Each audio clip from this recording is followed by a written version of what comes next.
बतावे के बाद कहना हो कैसे। सुना सुना चाचा चाची, सुना भैया और भाभी,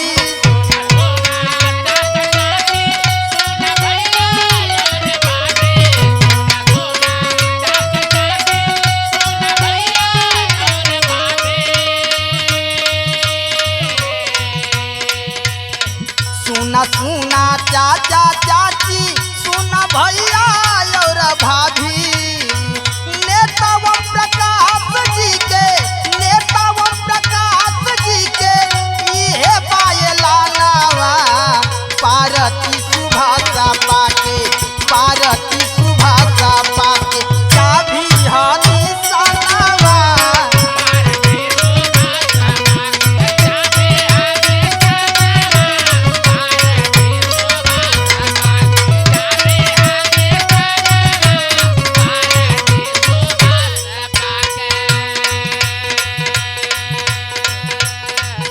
भैया हम जानते हैं कि 22 साल से लगातार आप लोग के दिमाग में सुहेल देव भारतीय समाज पार्टी के खाली सिंबल छड़ी रहल, और छड़ी के थोड़ा भुलाए में टाइम लगी, लेकिन मजबूरी है, भुलाए के तो पड़बे करी।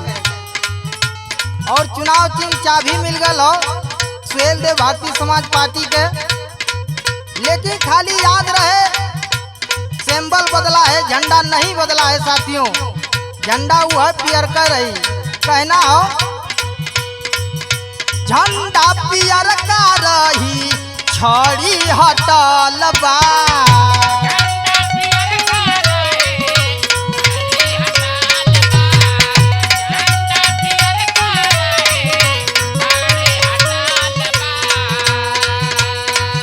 छड़ी के जगह पर अब चाभी मिलल बा,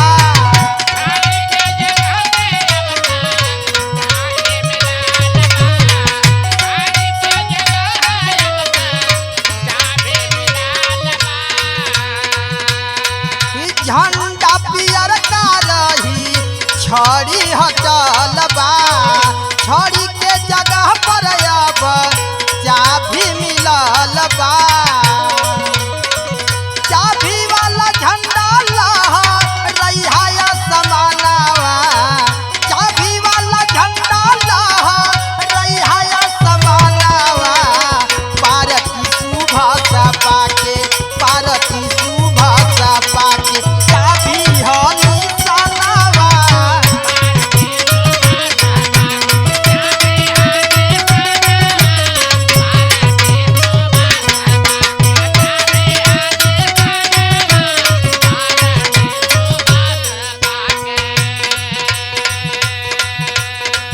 साथियों चुनाव चिन्ह चाभी ई कोनो मामूली चाभी ना हो,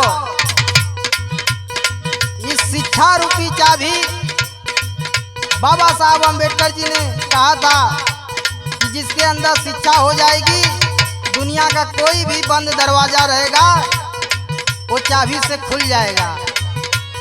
कहना हो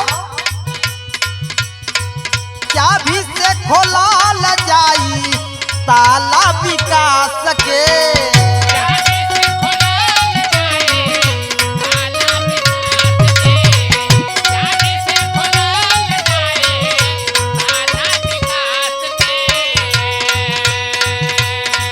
भाग्य से मिलल बा चाभी नेता ओम प्रकाश के,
कहना है साथियों, हमारे राजभर एक्सप्रेस चैनल के मालिक बड़े भैया अखिलेश राजभर जी और अखी राज इंटरटेनमेंट के निर्माता बड़े भैया संतोष भारद्वाज जी का कहना है, ये कोई मामूली चाबी नहीं है, ये हम सब की पहचान है।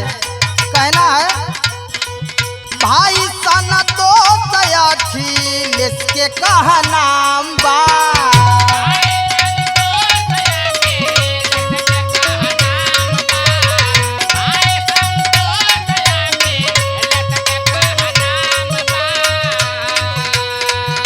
क्या भी निशानी हम सबके पहचान बा।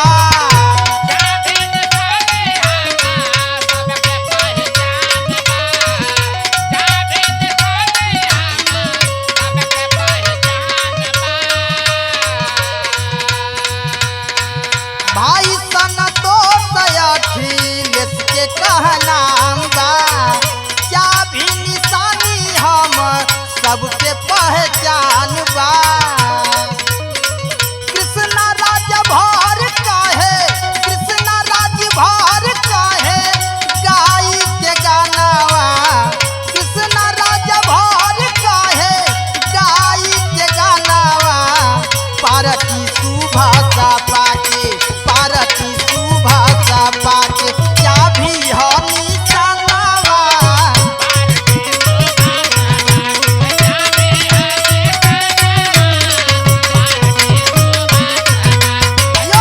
क्या बात है।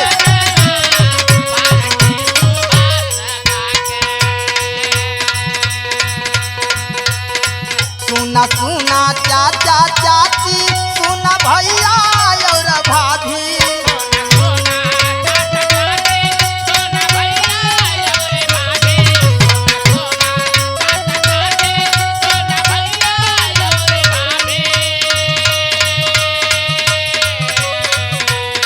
सुना सुना चाचा चाची, सुना भैया और भाभी।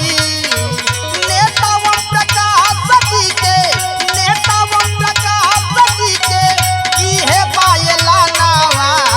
पारती सुभाषा पाके, पारती सुभाषा पाके क्या भी हो निशानावा।